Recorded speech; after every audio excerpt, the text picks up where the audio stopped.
Welcome to My on Mondays, an explorative approach to the possessive my through narratives, art, and sound. Each Monday brings a new creation and unique perspective. My on Mondays is brought to you by MING Studios, a contemporary art space and international artist residency program dedicated to the exhibition, experience, and exploration of arts and culture. Along with exhibiting artists from around the world, MING also serves the community by hosting innovative programs including performances, workshops, screenings, readings, artist talks, and other cultural activities. For more information, or if you'd like to participate in My on Mondays, you can visit our website at mingstudios.org.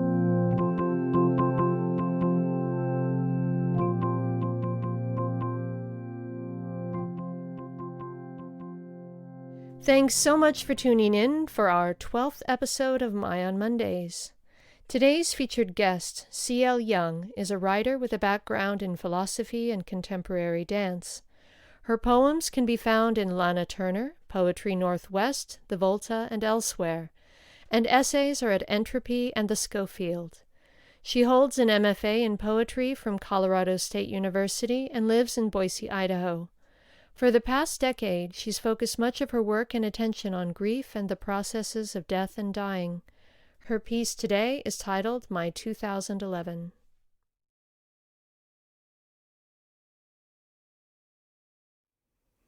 The following essay is called 2011.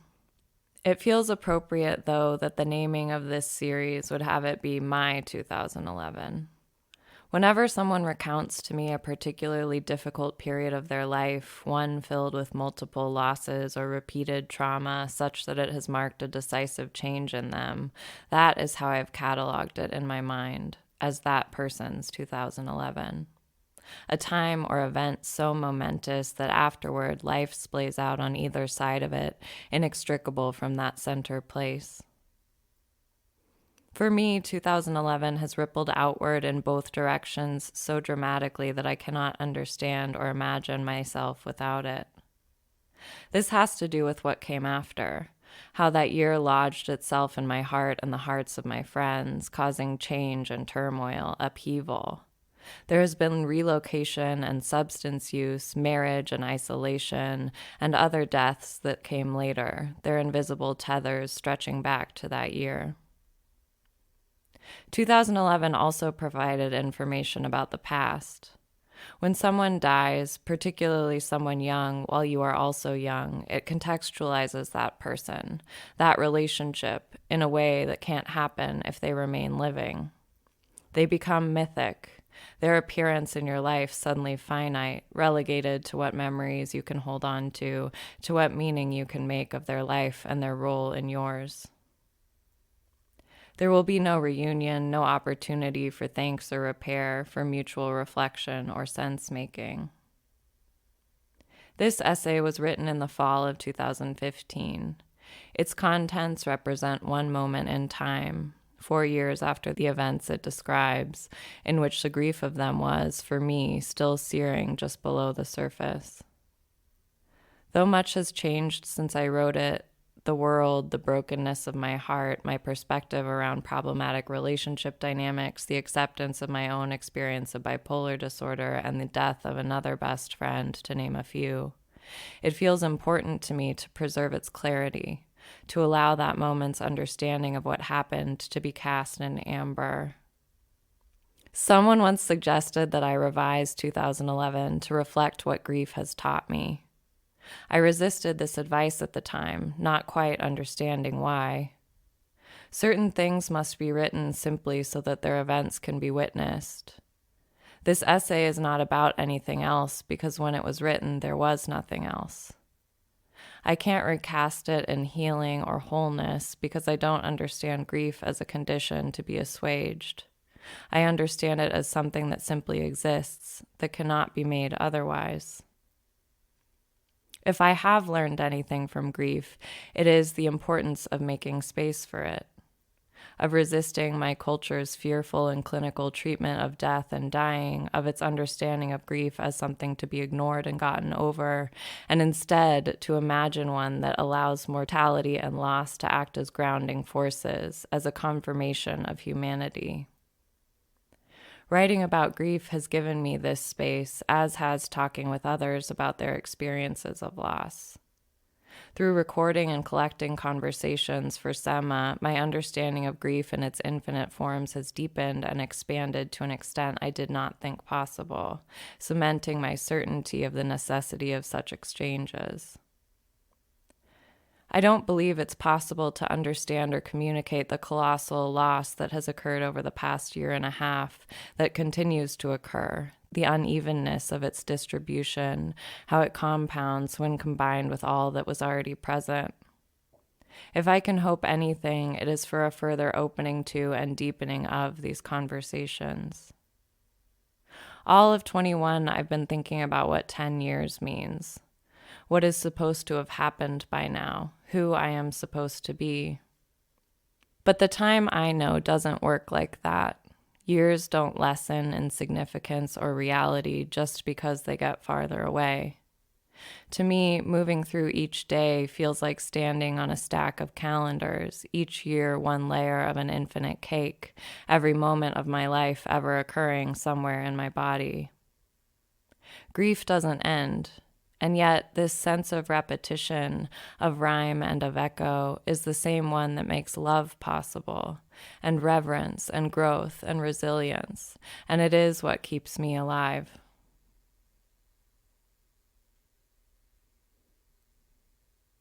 (2011) Everything that ever happened to me is just hanging, crushed and sparkling in the air, waiting to happen to you. Everything that ever happened to me happened to somebody else first. Mary Ruefle, Saga.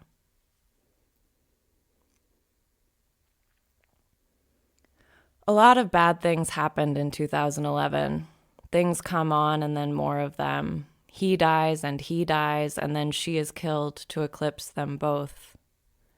In the 6 months from March to August, I was 22. Then I was 23. There were illnesses of the mind and body, attempted deaths, 1, actual deaths, 3, young people, mostly under 30. As Seattle tried for spring and everything else started to cave in, an unspoken communication system was created amongst the living. A missed call with no message means everything is fine. Call back when you can. 1 missed call with a message means something has changed or everything is fine for now. Listen immediately. 2 missed calls in a row without a message means call back now. 3 or more missed calls in a row with no message or multiple calls from multiple people means someone is dead. Years later, I continue my devotion to this system. Sometimes it is still accurate. I moved to Seattle because that was what I thought people from Boise who want to become something were supposed to do.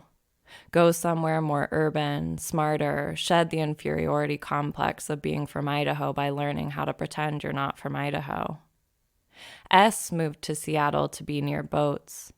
He wanted to be able to wake up every day and see water, to feel cool mist on his face, to be cradled in the forgiving arms of the mono cloud. He wanted to eat good food and read about Arctic explorers, and for a while he did. We'd met in Boise a couple of years before, both ending up in the upper left edge of the country. He was an MFA student and the instructor of a poetry class I took for a semester in college, during which we had a brief romantic relationship. The surface details of this make it seem as lecherous as any other archetypal teacher-student transgression. He was 10 years my senior in a position of authority grading my work, but I never saw it that way. At the point in my life when I met him, my brain and heart were miles beyond those of my male peers. For most of my 20s, I was not interested in any of them and could consistently be found dating someone 10 plus years older than me. I told myself I knew what I was doing. Mostly, he made me soup and we drank coffee and read poems in bed. We made each other laugh.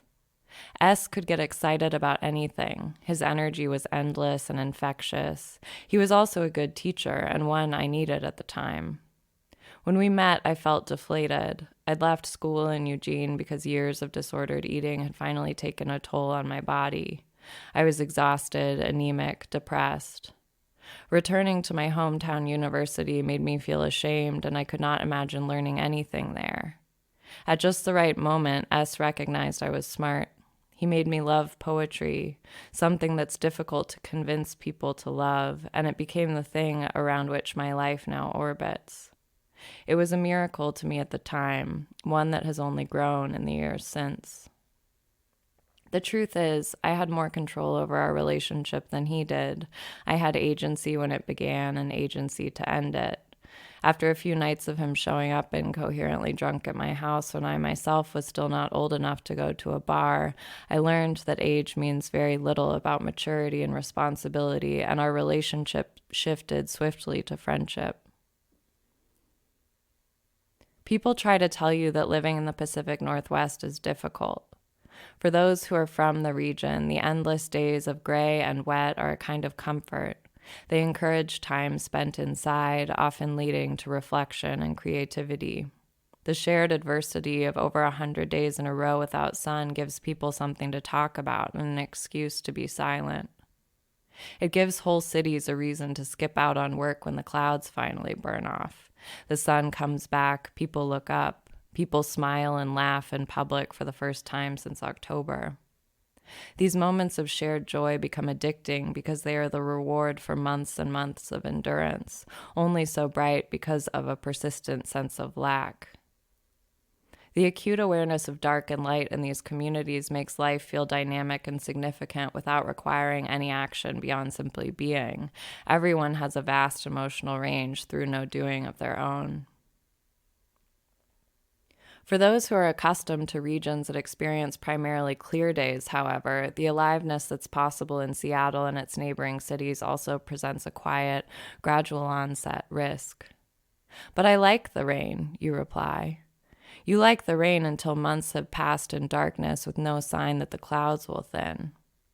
Any difficulty, any illness, any conflict brewing under the surface during the winter months reaches its boiling point around March, maybe April or May, depending on the year.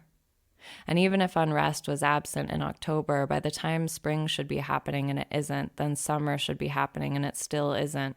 Turmoil still manages to materialize. I have lived in this region 4 separate times. Each time I've tried harder to be thoughtful about my approach, to adapt myself more effectively to the situation. I use the UV light that is supposed to keep me happy. I go for runs in the rain instead of sitting on the couch. I limit my drinking. I sleep enough but not too much. I eat well.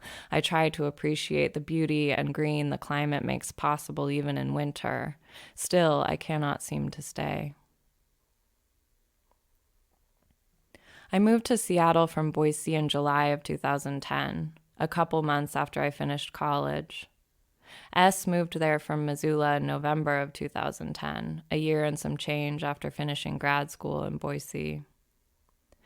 At the time, both of us had lived the vast majority of our lives in 300-plus days of sun per year, with the exception of my disastrous 2 years of college in Eugene.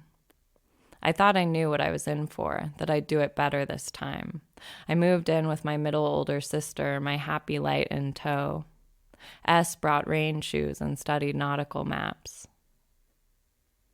The decline was slow at first. Though S did not come to Seattle to be near me, I was one of his few and closest friends there. I knew that he struggled with bipolar disorder and with alcohol before he came to Seattle because these had been part of the downfall of our romantic involvement. I knew he'd been to the hospital before, twice. I was not unfamiliar with how depression and mania operate. Though I had not yet experienced these myself, I grew up with a therapist mother and was living with my clinical psychologist sister. My father has been diagnosed with bipolar disorder. He's been to the hospital before, too, twice. Most of the men on either side of my family have died earlier than they could have, often as a result of various mental illnesses. Most of the women have lived with theirs. The months leading up to March were filled with wonderful adventures, trips to the map section of the Seattle Public Library, walks along the water, drinks at maritime dive bars in Fremont and Ballard, and elaborate meals prepared for me in S's tiny studio apartment in the trees at the top of Queen Anne. I watched in fascination how excited he got about deboning a fish, about identifying different types of sailboats. I felt my energy and awakeness increase with his own. We skipped through the streets and stared at the details of different trees. We made up games to play while we waited for the bus. Those months were also filled with 3 a.m. phone calls, text messages so jumbled and cryptic I could barely read them, and slurred voicemails punctuated by full minutes of silence. Nighttime and booze turned his exhilaration into helplessness and desperate sadness. I could not hear through the weeping. He didn't want to live anymore. He tried cutting himself, thought of jumping off bridges. The worst were the late calls without messages or no answer when I called back in the morning. I waited for his landlord to contact me to come deal with his body. When missed calls from unknown Seattle numbers showed up on my phone, I was sure he was dead. Sometimes that was what I wanted. I was 22. I had not yet learned how to protect myself from other people. I hadn't learned that I don't have to, cannot be the sole resource for someone in crisis. Instead, I poured into him and let him pour into me until I was exhausted and out of my body. I tried several times to set boundaries. We'd go a week without talking and everything would get better, then days later another slurred and sobbing message. Add to all of this the winter in Seattle. The wet, dark, cold to the bone winter in Seattle. The months from November to February that leave hardly anyone completely intact. March came and I was tired. I expected spring. On a Friday, after a week of not talking to each other, S called to tell me he tried to kill himself and asked if I could bring a gallon of Clorox bleach to his apartment. He also asked if I could take him to the hospital. He wasn't dying. He'd made sure of that the night before by drinking hand soap to throw up the pills he'd taken. At the time he called me, he was with his landlord cleaning up a malfunction of the septic system. He said he needed bleach to get the smell out of the apartment. I thought he wanted to drink it. I called my sister and asked what I should do. She gave me a list of things to say and the right hospital to go to. She said, try to convince them he can't be with himself. He cleaned the apartment before we got in the car. On the drive from Queen Anne to First Hill, he seemed relieved, almost happy. I saw him smile out the window at the view of the city. Years later, in letters and conversations, he would cite this car ride as one of the greatest moments of gratitude in his life. To me, it didn't feel real. In the emergency room, I used the language my sister had given me. Not safe, doesn't feel he can make it through the weekend. They pulled a warm blanket out of the weird hospital blanket oven for me to wrap around myself. Its fabric caught on the dry skin of my hands. I wondered if this was what it had been like for my mother when she took my father to the hospital. While they admitted him, I watched myself waiting like I was watching a movie, imagined my mother's movie in split screen next to mine. When they took me back to say goodbye to S, everything around him was the same white of my blanket and cold hands. He was wearing a gown and holding a styrofoam box of pasta. The pasta had nothing on it, and he poked at it with a plastic fork. He looked pleased and comfortable, finally taken care of, and I felt myself slip into a sensation I didn't expect. I was jealous of him. Of his running toward an edge and careening off of it, of his letting himself be that alive. S and I had talked about what was happening to him as it happened. He wrote about it beautifully that winter and posted the writing regularly on a WordPress blog. It was not about losing control, but about feeling so close to the center of existence it could almost be touched. He wrote about Nijinsky and Amundsen, about flowers and green and exploration at the ends of the earth. Part of the reason we were able to speak about it was a sense of understanding. I wanted to listen because I knew what he was describing was a possibility for me, something I'd felt glimmers of throughout my life. I'd felt edges in myself, and I'd had my own difficulties, but in these difficulties, I'd managed to stay just close enough to safety, just put together enough that no one noticed. And because no one noticed, I could pretend nothing was happening. In that moment, as I watched him ease into care, I felt a desire to let myself unravel in the same breath that I felt angry at him for doing so. I'd seen how beautiful it was, and I'd felt in my own body how destructive it had been. I was both victim of and accomplice to his clarity, observing and nurturing it like a glittering specimen, then casting it away when it became too much for me to hold. In the hospital bed, he looked like a little boy who'd gotten away with something. Still, I thought, this is the bravest person I know. For a week after that, he stayed in the wing where they don't allow belts or pens or real coffee, where at night you can hear sounds people aren't supposed to make in front of other people. I visited a couple of times, but now that he was surrounded by nurses and doctors, my role in the story had expired. When I went to his apartment to get clean socks for him, I washed my hands with what was left of the soap he drank. I met Elle because he was a regular at the coffee shop where I worked for the year I lived in Boise during college, the same year I met S. We had a lot of regulars. It was the kind of shop that sat in an area of downtown with high foot traffic, established in the 90s, bad art rotating on and off the walls, bad furniture that made it feel comfortable. It was before sleek shops with slow coffee and angular chairs, before unfriendly baristas and intimidating layouts. It was the kind of place where different types of people become family, where I could walk in right now, years after my last shift, and tell you the names of the people sitting at the corner table. Elle was my favorite regular. We kept a little brown cup underneath the register only for him. When it broke one night, I took it home and brought it back in the morning, superglued together. Later, when he was sick, I found a cup just like it at a thrift store and mailed it to him with a pile of sad poems I hope he never read. He was my favorite because he was funny in a way that was a little mean but never malicious. His voice traveled across any room he occupied, and every once in a while his sparkly eyes would grab hold of mine, and all I could do was laugh. The first time I saw Elle play music, something changed about my understanding of him.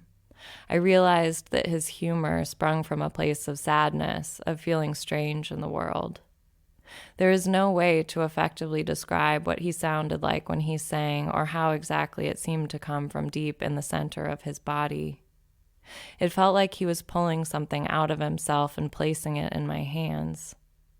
Only when I read poems to a room full of people can I begin to imagine what he might have felt as he played. An opening forms in my diaphragm. A substance without mass travels up my center into my throat and out of my mouth. Afterward, fatigue in my abdomen and chest as though they have just made their own storm. Perhaps it is a little like giving birth, but in the opposite direction. I can only do it so often. Over the year that I worked at the coffee shop, I fell into a very best friendship with one of the other baristas, B, and we became friends with some of the other regulars too. L and C and J were a few years ahead of us in their 20s. H and her husband were in their 30s and lived with their son in the apartment building across the street. All of them were artists in one way or another and had met while working in a different coffee shop a decade or so before we came along. The six of them and rotating others had formed their own sort of family, and gradually B and I found our way into it too. When I left Boise to spend my last year of college abroad, B regularly Skyped me into shifts at the coffee shop and Saturday mornings at the bagel place with L and H and her husband and C. After France, I came back for one last young, perfect, alcohol-soaked summer with all of them before moving to Seattle. A few days after I picked up S from the hospital, C called from Boise to tell me they had taken L to the emergency room. For the past few months, he had been keeping to himself, spending most of his time in his apartment, and now he was sick. He'd had a health condition since childhood that required him to take expensive medication constantly, and months before he'd stopped taking it. I'm still not sure why. Maybe because he couldn't afford it anymore. Maybe because his parents had been out of the country on a mission for the Mormon church for several months and he finally felt alone. Maybe he had a desire to see what his body would do on its own. I don't know. But by the time they finally got him to the hospital, he had cancer, and it was bad. Liver, lymph nodes, kidneys. They gave him 8 months to live. When I got off the phone with C, I bought a plane ticket to Boise and flew back the next weekend. I did it to see L, but mostly I did it for the rest of them. I could feel myself moving into the space I'd occupied for S and for others before him, again becoming amateur therapist, primary support system. I minimized my relationship with L. I told my sadness it couldn't exist and tried instead to absorb everyone else's, because theirs was real and I could help them hold it. How could I possibly be close enough with him to be allowed to feel anything? What does it mean to be close with someone? I walked with C down the long hall of the hospital wing that is always quiet. L's skin was gray against the 2 white hospital sheets. He made jokes. He didn't have a shirt on. The ridges of his sternum were just like a washboard. There is a painting by Diego Velázquez that hangs in the Prado in Madrid called Christ Crucified. It is the only painting of the crucifixion I have seen where Jesus looks dead enough, the blood gone from his face and hands, skin like paper. That was how L looked. I kissed his cold forehead and we left. 8 months seemed very generous.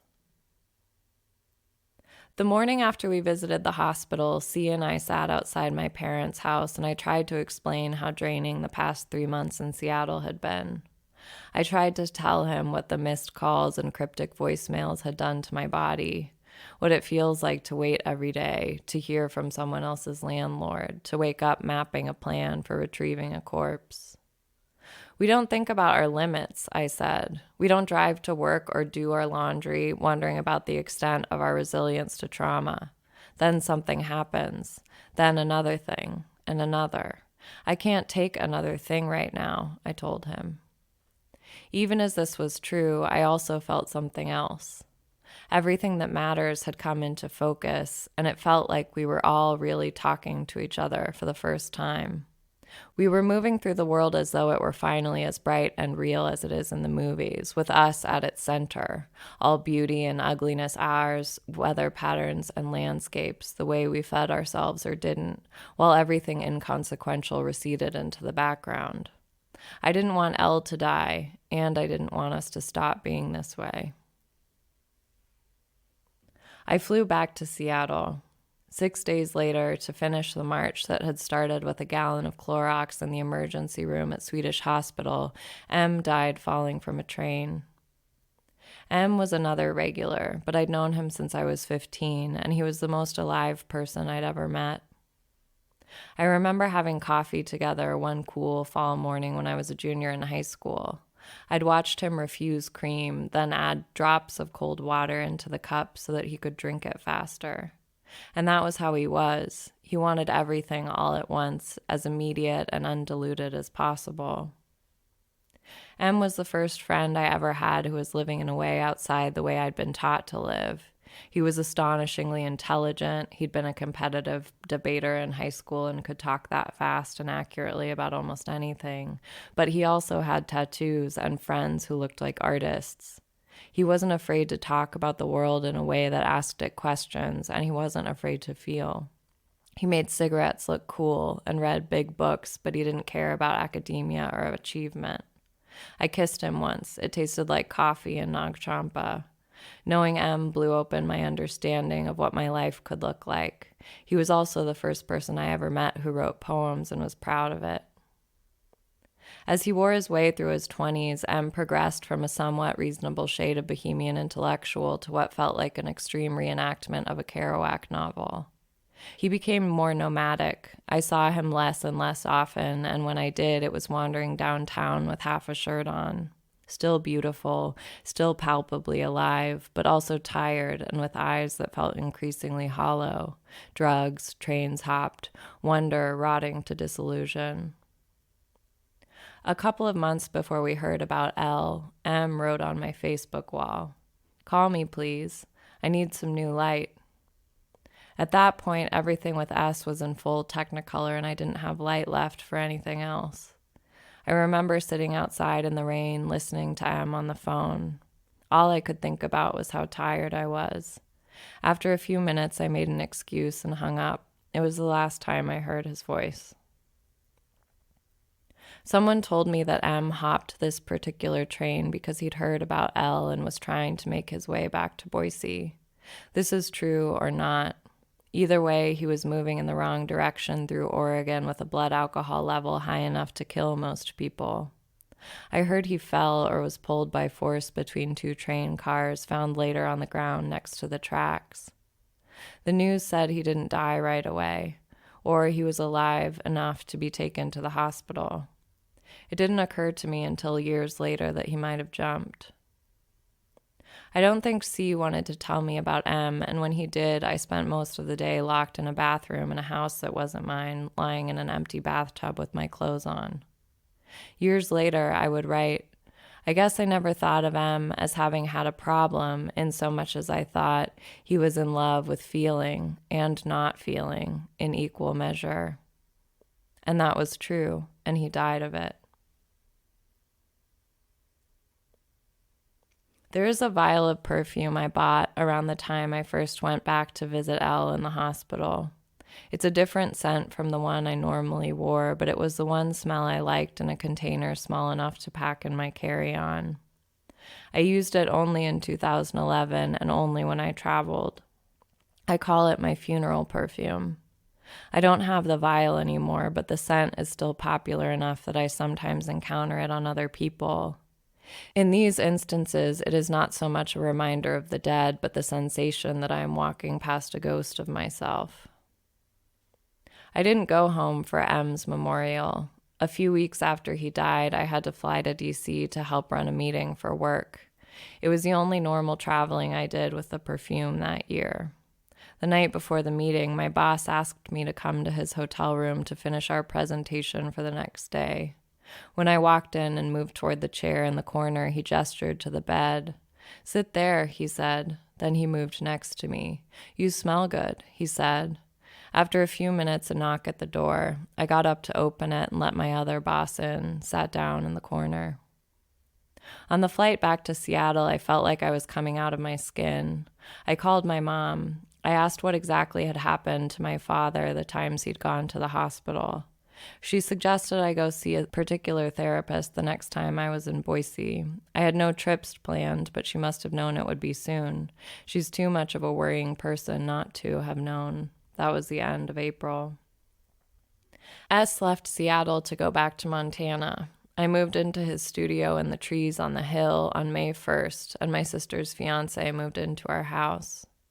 This seemed like the natural action at the time. S's lease was cheap and month to month.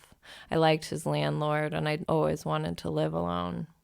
My sister had met her future husband not long after I'd come to Seattle, and things were moving quickly. She was 35 and wanted kids, so did he. Despite my recent queries to my mother, I did not consider at the time how fucked up I was. Fucked up people don't tend to weigh how fucked up they are when making decisions. It took me a long time to understand that moving into an isolated basement apartment was not a reasonable action, but an action made by a person unraveled.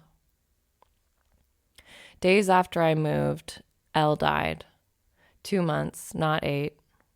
The perfume and I flew back to Boise for the funeral.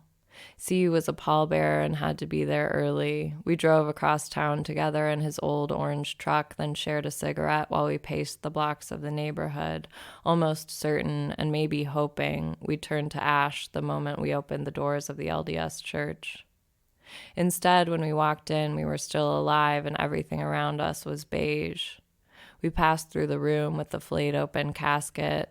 Elle's face was still gray, but now he was wearing a suit deflated by his emaciated body. In his dead hands was a construction paper card his niece had made for him.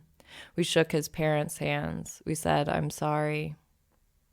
During the service, we watched them smile out from the podium at all of Elle's friends as they told us about God's plan and just how part of God's plan this all was. Over and over again, I brought my wrist to my nose and smelled the perfume, made sure I was still there. While I was in Boise, my mom insisted that my dad tell me everything about what had happened to him so that I could know whether or not it was happening to me. He talked about the first time in his late 20s when they strapped him to the hospital bed while he was visiting his girlfriend in California before he and my mother were together. He told me about poorly prescribed medication, moving back in with his parents, weeks spent half sleeping on the couch. Then he talked about the time when I was 3, when he'd made a mistake at work, then stayed awake for days trying to understand the error, trying to undo it with the sheer force of his mind. How he'd talked and talked to my mother, so much that one day she opened a can of Campbell's chicken noodle soup to make me lunch, then left it on the counter because he needed to tell her something. I waited, and when she did not come back, I took the can into the living room where they sat and turned it upside down, noodles all over the carpet. How he handed her the key to the safe where he kept his shotguns. That was the time I decided to live, he said. At the therapist's office, I asked if it was happening to me. No, he said, everything that has happened to you in the past few months is happening to you. You are not happening to you. That was May. Between June and August, I started to feel better. The sun came out and Seattle did its rapid transformation from Gotham to Mayberry. I asked for more money at work and there were no business trips. I started seeing a therapist regularly. On August 16th, I woke up feeling awful again.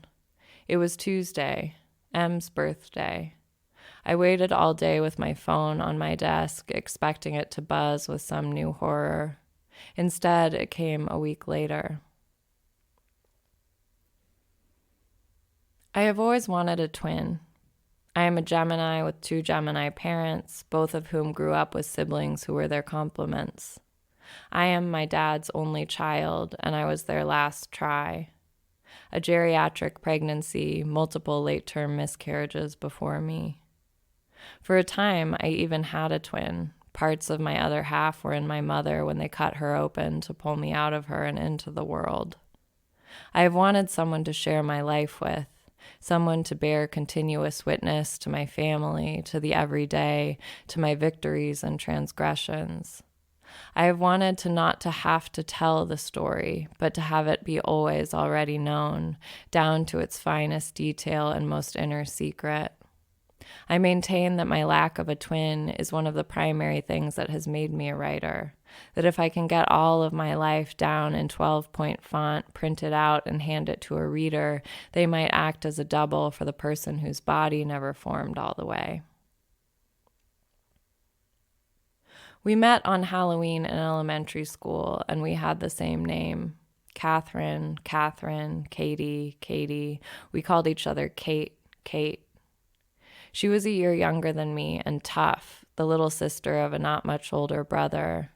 I was the half-sister of sisters over a decade older, both long gone from the house, quiet, and accustomed to being around adults. Because of my perceived maturity and the 10 months of age I had on her, I thought of myself as Katie's teacher and role model, her elder. Really, she was as close as I'd gotten to having a twin. Ours was a private friendship, a shared world with just the 2 of us inside it. We ambled around on all 4s eating dog food. We acted out the Little Mermaid at the community pool. I was Ariel, she was everyone else. We tried on training bras. We tried French kissing, our hands, each other. I showed her how to apply creamy blue eyeshadow and how to make herself throw up when she thought she'd had too much to eat. She helped me get better at playing the violin and kicking a soccer ball. I cut her hair. We choreographed ballets in my parents' living room. Her brother bullied us and we protected each other. She talked to me while I sewed ribbons on my point shoes. I watched her show horses and taught her how to use a tampon. I met my first love in her basement. When she had sex without a condom, I drove her to Planned Parenthood. We laughed hard at the questions on the forms. I have never heard another laugh like hers. She spent more time with my family than any friend I've ever had. There was a period when she ate dinner at our house more often than her own. This also meant she saw my family in a way that was rare, sitting at the kitchen counter, TV on, witness to all the peculiarities and intimacies and shame that rarely left the house. As we worked our way through junior high and high school, we spent less time together. Then I went away to college.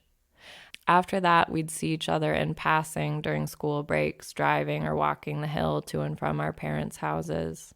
We sent occasional emails, heard about each other through our mothers. I have never been able to understand how people come in and out of each other's lives with such ease and frequency. When friends become distant or loves end, when we evolve away from each other or break each other's hearts, the parts of people that have become me ache for their counterparts. I fight to continue what I have of them, let them maintain residence in my mind and elsewhere in my body. With certain people, though, regardless of the last time or depth of contact, the feeling of distance never comes.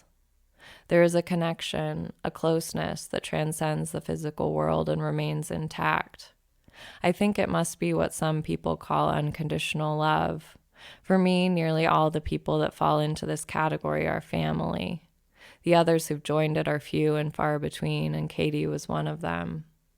When we stopped seeing each other regularly, there was no guilt or shame or friction. I didn't see her, but she was still there. For me, Katie died 14 hours after she actually did. It was August 23rd, 2011, around 10:30 a.m.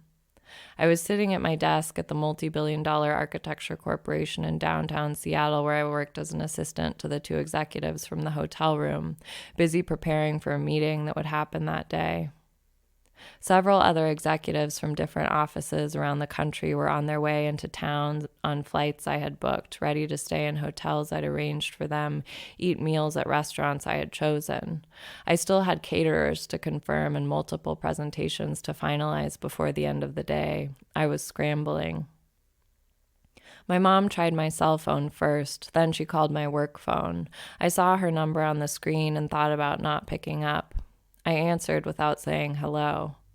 I'm going to have to work while I talk to you because that meeting's tomorrow and I have to go get this presentation done by 2.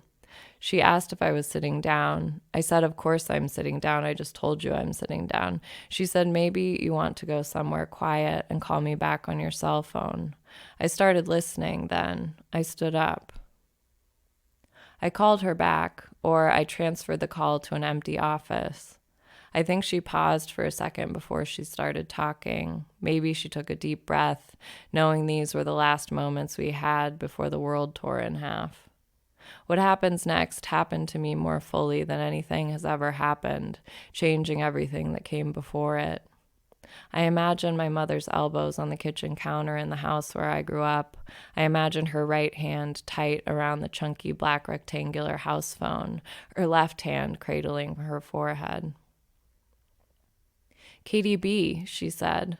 Katie was shot. Is she okay? I said. She died, my mother said. I got off the phone and went back to my desk, typed her name into the search bar. The resulting information as bare as I can give it. She was a student in one of his psychology classes at the University of Idaho in the fall of 2010. They were involved romantically and then they were not. He threatened her several times. He put a gun in her mouth. She told the university. The university investigated, and he resigned. He said he was leaving to start a job somewhere else. He came to her house in the evening on her first day of graduate school and shot her 11 times.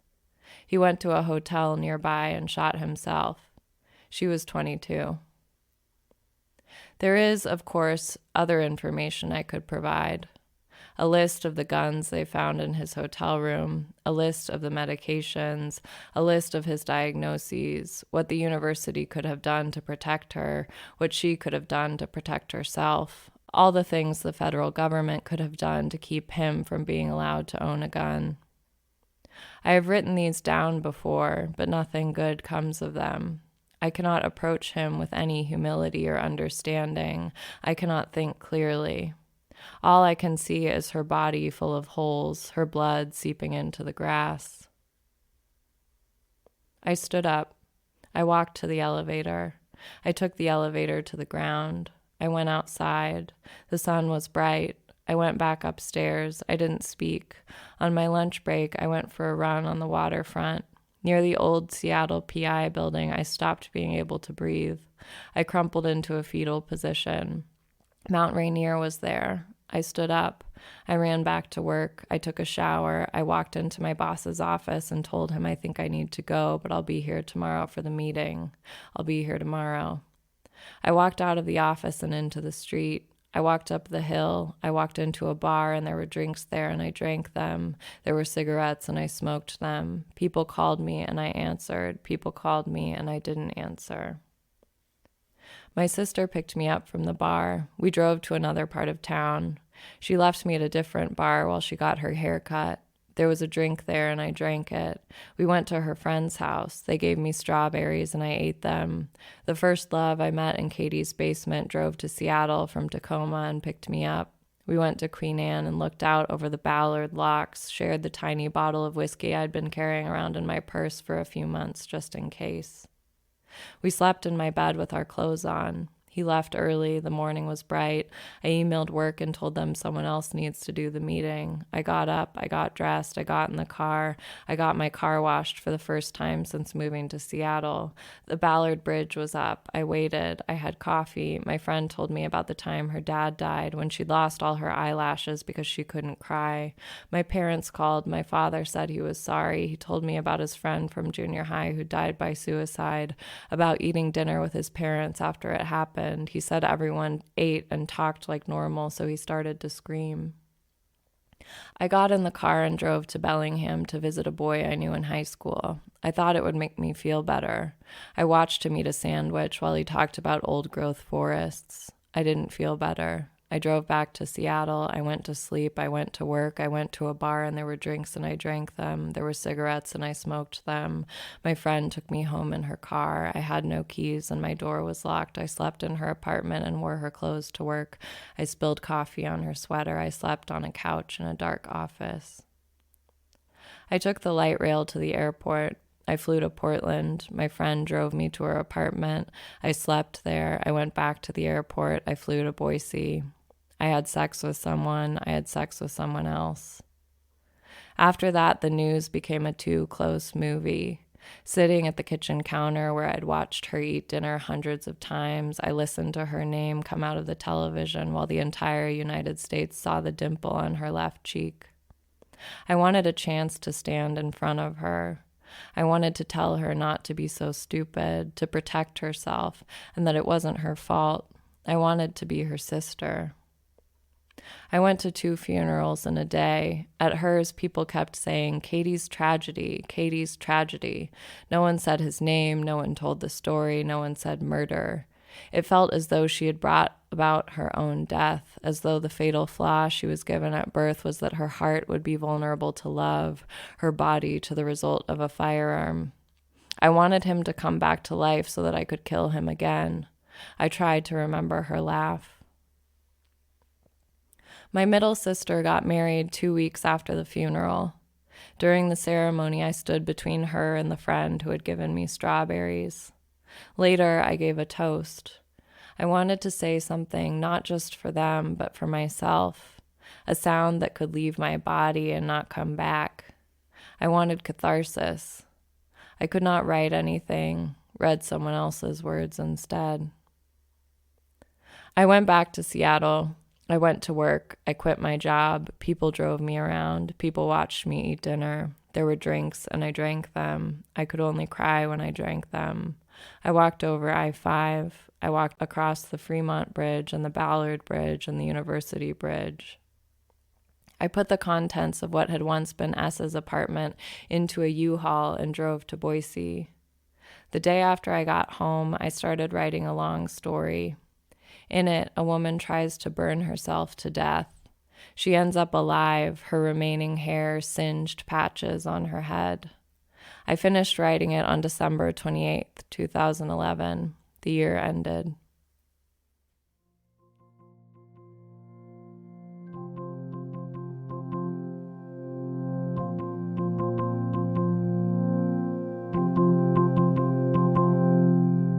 We're so glad to have you with us this Monday and every Monday. Please join us next week for original work by multidisciplinary artist Teal Gardner.